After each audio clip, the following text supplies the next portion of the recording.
Oh, it's been a while. Paimon called it. Tone deaf bard, drinking as usual. Put your drink down and get your game face on. We've got some important questions for you, mister. Okay. So, what do you make of it? Aren't you forgetting something? It's the Windbloom Festival right now. You can't just go around asking people for help so blatantly. Ugh. Well, if you won't tell us the answer, could you at least tell us if this thing's worth a shot? Sounds to me like you want a hint or two. A fine answer. The person who wrote this prophecy is very powerful. If you manage to solve the riddle, good things are sure to happen. Also, I happen to know where this lantern is. Once you've found the 4 things, I'll even write the location down for you. Isn't that generous of me? Whatever. We weren't expecting much from you anyway. You can get back to guzzling wine and blowing wind now. Oh, woe is me. Paimon sees me as nothing more than a drunken wastrel. There are actually a great many things that we bards are required to do. It just happens that enjoying life is the most important one. Once this is over, would you like to join me for a drink? You know, a favor for a favor.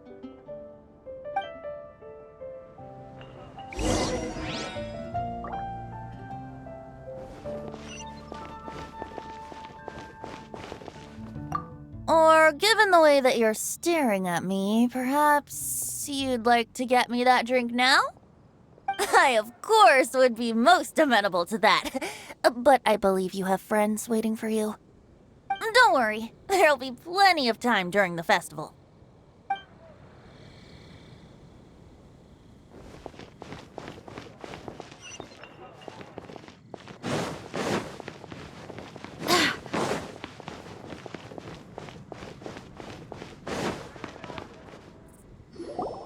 A flower that is not of this world. Not of this world. Sucrose! We've got some good news and some bad news. Which would you like to hear first? Let's have the bad news first, I guess. Huh? Really? Don't most people usually want to hear the good stuff first? Oh, all right then. Basically, we went to Windrise to divine the breeze. The wind said that the prophecy is real and that your idea is a really good one. That doesn't sound like bad news. So what's the real bad news then?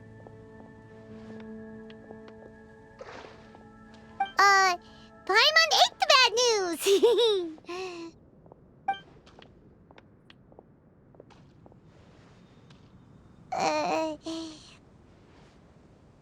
Blame Sino! If it's not funny, then it's his fault!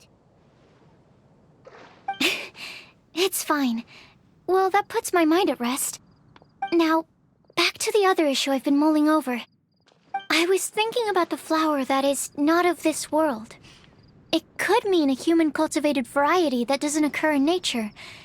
But that's basically claiming that it doesn't come from this world in the first place, when actually it's just a variant of an existing breed.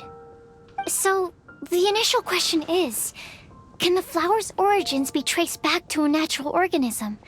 If so, it cannot be correctly described as not of this world. But then, supposing we identified something outside of that category, whose job would it be to decide whether it belongs in this world or not? Then the question becomes, do of this world and from this world mean the same thing? Or is it deeper than that? Whoa, slow down! Paimon's head is already starting to spin. Okay, I did have one other line of thought as well. What about a flower created using alchemy? Would that be not of this world? Albedo may know the answer, but asking him right away would be like asking the teacher for the answers to your exam paper. It would render our search for the truth meaningless. I'd rather try and figure this out for myself. Could it be the wind bloom? Oh, now that you mention it, that's definitely a possibility. The wind bloom doesn't refer to a specific flower. Everyone defines what it means for themselves. In which case, the wind bloom doesn't exist in reality. This does seem like a promising direction. I've made a note. Okay, I better go read up on this. Yay! Paimon was actually useful this time! Guess we have that sweet madame to thank, huh? I'll need some time to prepare. Could we meet up here in, say, 2 days' time? Sure thing! In the meantime, we'll also think about the other 3 riddles in the prophecy. But, since we're really going for this now, shouldn't we say something to Kale about it? I originally wanted to leave it as a surprise for her, and I also didn't want to get her hopes up over nothing. But you're right, Paimon. I'll need to be careful how I word it. But I'll try to find some time over the next couple days to mention it to her. All right. Thanks so much.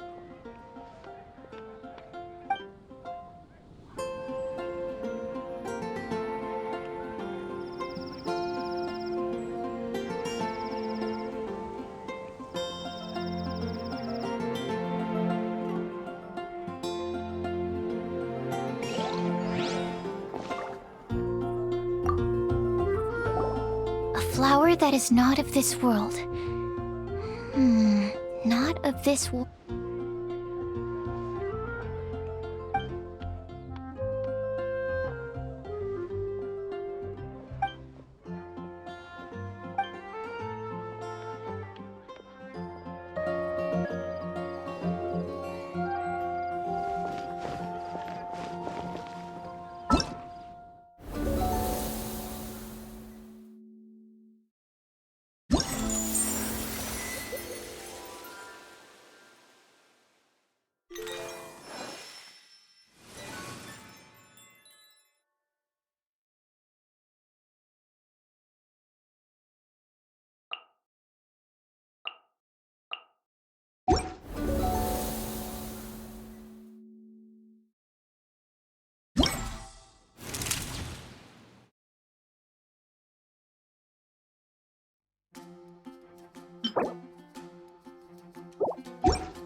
It's time to move on. We shouldn't stay here.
Thank you for coming on such short notice, Honorary Knight. I know you must be busy. Well, to make a long story short, there's a particular matter at hand that the Knights requires your assistance with. I have been meaning to have a word with you if the occasion presented itself, but as you know, Mondstadt's safety must always be my first priority. I have recently received multiple reports from the Knights of someone within the Lawrence clan having close dealings with the Fatui. The Fatui? Again? Oh, but who are the Lawrence clan? There was a dark period in Mondstadt's history when the aristocracy ruled over the city. The hard-won freedom that followed with the fall of Decarabian was lost once again as slavery spread throughout the land. The first Dandelion Knight, Vanessa, spearheaded the revolution that overthrew the old aristocratic system and established the Knights of Favonius, leading Mondstadt to become the city that you see today. The aristocrats that had oppressed the people of Mondstadt were none other than the Lawrence clan. Oh, Paimon gets it! So the clan's descendants are now scheming with the bad guys to carry out more dubious deeds. We suspect as much, though we have yet to obtain any solid evidence. The reason I summoned you here today is to ask you to help us further investigate this matter. Unfortunately, the Knights of Favonius and the aristocracy have been at odds with one another for as long as I can remember. We've already considered every possible way of resolving our differences, but it seems the descendants of the aristocracy remain antagonistic towards the Knights. No matter what stance we take when dealing with them, the outcome is always the same. Our efforts only result in adding more fuel to the flames. We could come knocking on their door on the grounds of a search warrant, but if the investigation were to come up empty, I'm afraid tensions and distrust would only increase. All of our past efforts would have been wasted. You are in fact the best candidate to represent the Knights of Favonius. But you need not emphasize your role as the honorary knight. You're a traveler from a distant land, and you can approach the aristocrats in this way. Once you come to friendly terms with the Lawrence clan, you should be in a good position to learn more of their possible connections with the Fatui. Whoa! Leave it to Master Jean to come up with such a thorough plan!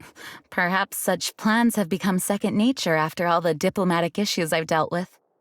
The name of the Lawrence clan member in question is Schubert. Lately, he can often be found strolling near the northern city walls. It is said that he is difficult to get along with due to his temperamental disposition, but if we approach him calmly, then things should go off without a hitch. Thanks again for your help. If you run into any snags along the way, I'll do anything in my power to support you.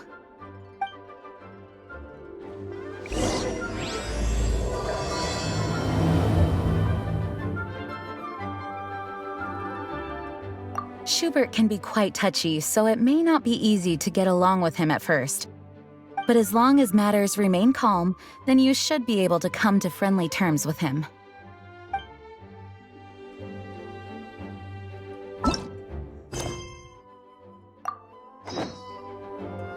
Schubert can be quite touchy, but as long as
Today's the day! Let's go meet up with Sucrose!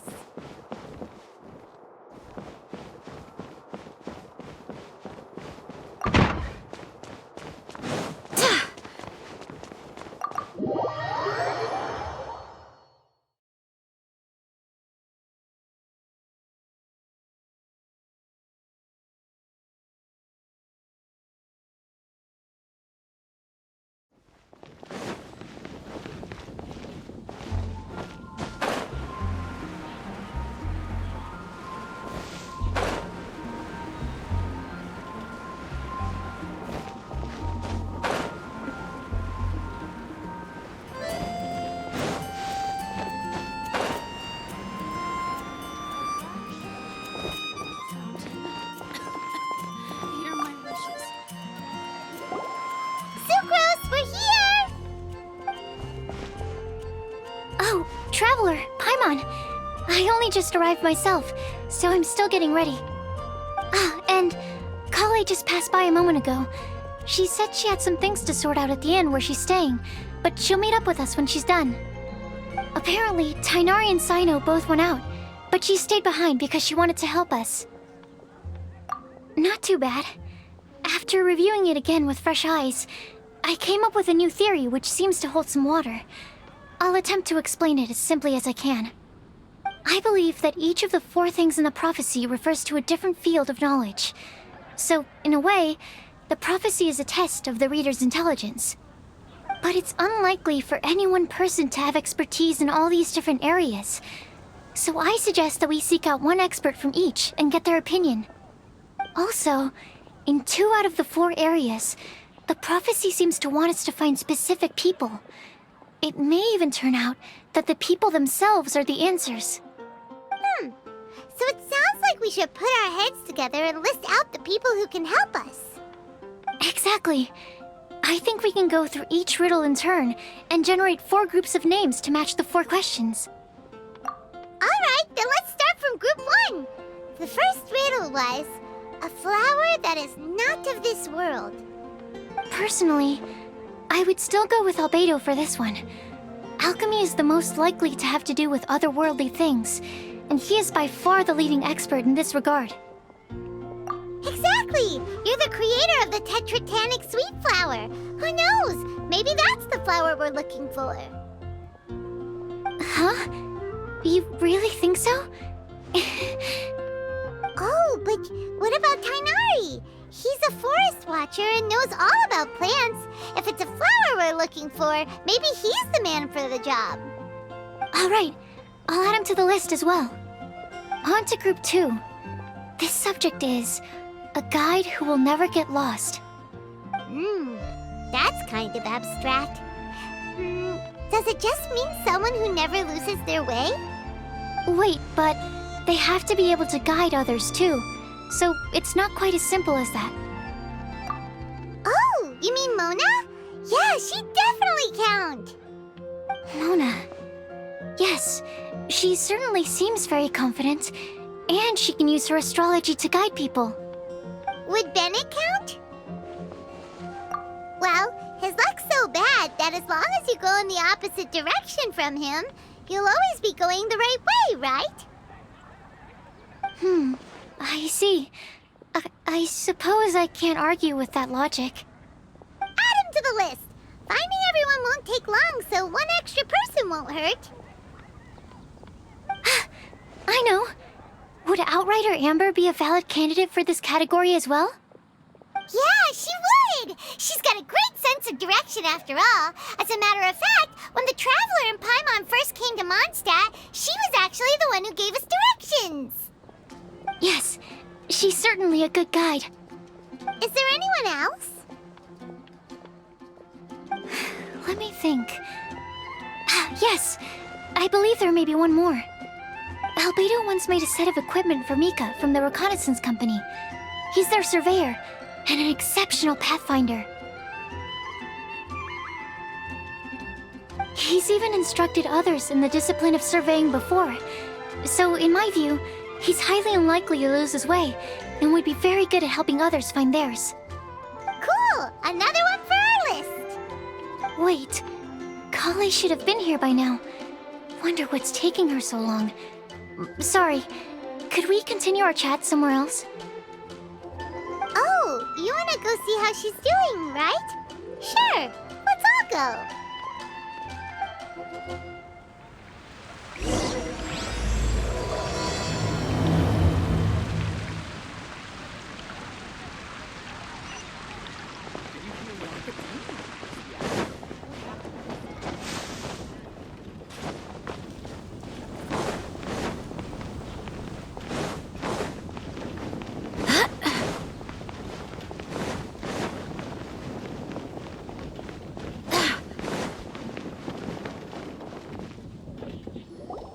Hi, Kale. Hope we're not intruding or anything. Is everything okay? Sucrose! I was preparing some stuff. Is it time already? Oh no, I'm sorry.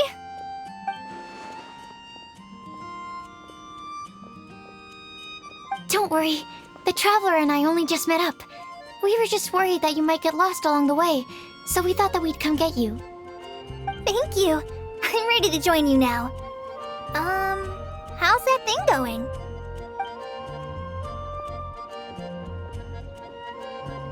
So let's pick up where we left off. Next up is the third line. One who would never lie. Anyone spring to mind? You really think so? Seems like it would be pretty difficult for someone in his position to avoid having to lie.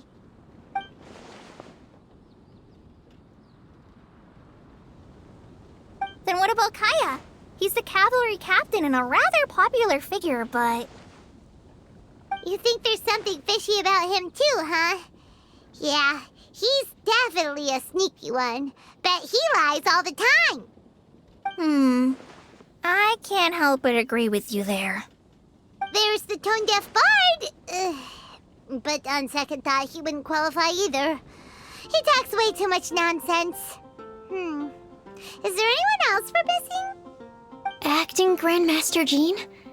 She has a good name in that regard, but from what I know, she sometimes covers up the truth out of concern for those around her. For example, when Lisa loses track of time in the library and misses her patrol shift, Jean will come up with some excuse, like Lisa's ill today. Also, she sometimes makes up stories to get Clea to behave, like the one about the big monster that comes to catch naughty kids who don't go to bed on time. Do you think that rules her out? White lies are still lies, but do we really have to reject her because of some harmless fibs? It's not like she had evil intentions. No, we're the ones being strict. Rosaria doesn't strike me as the type of person to lie. Oh, Kale, you probably haven't met her yet, have you? She's a sister from the church who looks, a little scary and not very sociable. She stopped by the alchemy bench once, a long time ago, and asked me about Albedo.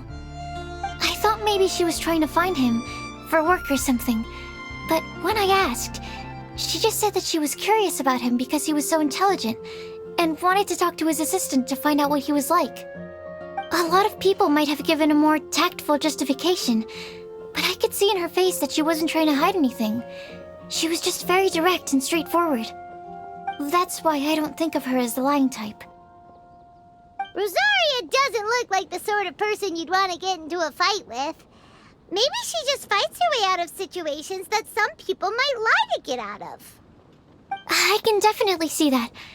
I've also heard the other sisters say that Rosaria doesn't even make excuses when she skips choir. She just doesn't show up. She's a tough cookie, huh? Let's put her name down. In that case, I think Sinal fits in this list too. True. Lying's probably more trouble than it's worth for someone like him. Kinda like with Rosaria. Oh, and Paimon also nominates Razor. Bet he couldn't lie to save his life. I've also got someone else in mind. Noelle, the trainee knight. She's a very honest person. I don't think she'd tell a lie. Alrighty, write her name down too. Wait, there's one more person. You know, our long-standing staffer at the alchemy bench. Huh? You mean Timaeus? Yes, him. Truth be told, he's been love-struck recently. He swore that he wouldn't say a dishonest word or slack off until he succeeds in getting the woman he loves. Timaeus has a crush? Yes, that's right. Well, who is it? Do you know her? I've never met her. All I know is that she's from Liyue. Timaeus says that she's fun, has a great personality, and is very, very good looking. Since we're on the topic, helping Timaeus win the lady of his dreams was also one of my goals for this Windbloom Festival. But how can we help with that? I don't know. Make sure he uses nice paper and a fancy envelope when he sends letters to her. Help him pick a nice gift and wrap it properly. That sort of thing. Yeah. I had the same situation once in the Avidia Forest. I helped another forest ranger out by delivering a love letter to the coworker she likes. Yep, that sort of thing exactly. Oh, also, I helped him with some of the groundwork for one of his research projects. He must have appreciated it, because he gave me a refrigeration device that he's been developing as a thank you gift. Is it any good? I mean, it looks nice. Sounds like a no. Alright, guess we'll put Loverboy down on the list then. Okay, so last of all, we have a legend that never ends. Anyone come to mind for this particular line? Lisa, perhaps? A librarian understands books best, and aren't most legends written down somewhere?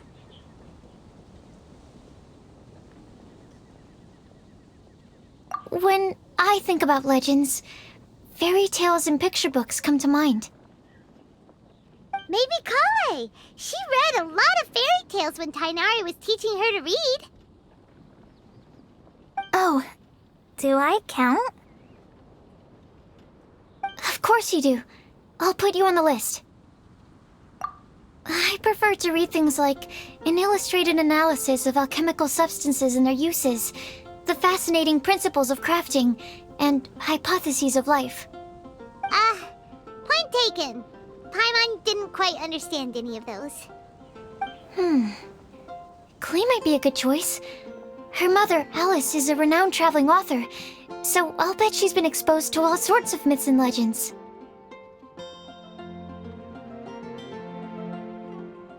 Alright then, Klee makes the short list. Well, that should just about do it. Next up, we should go and ask the people on the list about the prophecy. Do we have to ask absolutely everyone on the list? It seems like a lot of people. It is. So, I was thinking that perhaps we should split up. That might make our search more effective. Okie dokie.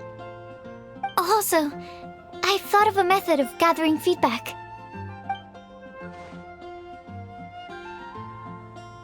No problem. We can do that. You and the Traveler are practically joined at the hip, so you two can go together. I'll pair up with Kale. Capable Kale and sensible Sucrose. Sounds like a winning combination. Okay, I promise I'll help. Capable Kale. Yeah, I got this. Rest assured that the unbeatable Traveler and Paimon will do our part too.